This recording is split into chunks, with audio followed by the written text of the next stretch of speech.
સુરતમાં વધુ એક રત્ન કલાકારનો આપઘાત સામે આવ્યો છે। વરાછામાં રહેતા 22 વર્ષીય કેવલ બાબુભાઈ મકવાણાએ ઝેરી દવા પીધી અને પહેલા સ્મીમેર બાદ ખાનગી અને ત્યારબાદ સિવિલ હોસ્પિટલમાં સારવાર દરમિયાન તેમણે દમ તોડ્યો।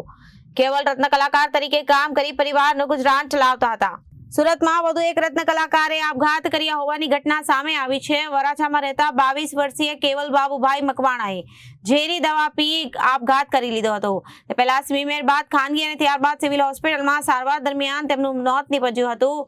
કેવલ રત્ન કલાકાર તરીકે કામ કરી પરિવારનું ગુજરાન ચલાવતો હતો। રત્ન કલાકારની નોકરી છૂટી જતા માનસિક તણાવમાં તે આવી ગયો હતો અને આર્થિક સંકળામણને કારણે આપઘાત કર્યો હોવાની વાત સામે આવી છે।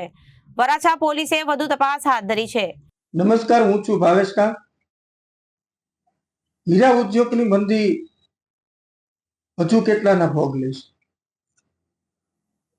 આજે ફરીવાર એક 22 વર્ષના યુવાન રત્ન કલાકારે ઝેરી દવા પીને આપઘાત કર્યો છે।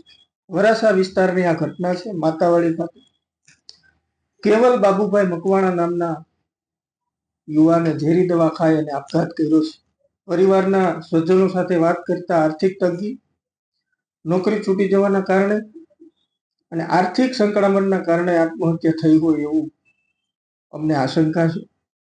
સરકારને અમે વિનંતી કરીએ છીએ કે આ જે આત્મહત્યા થઈ રહી છે એને રોકવા માટે જલ્દીમાં જલ્દી જાગો। રત્ન કલાકારોને, હીરા ઉદ્યોગમાં કામ કરતા આર્થિક રીતે પીસાતા રત્ન કલાકારોને બચાવો। ઉદ્યોગકારોને પણ વિનંતી છે, તમારે ત્યાં કારીગર કામ કરતો હોય એને છૂટા ન કરો।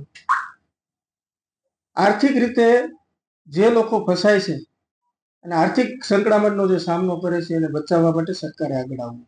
Reporter Arvind Rathod, Janadesh news, Surat.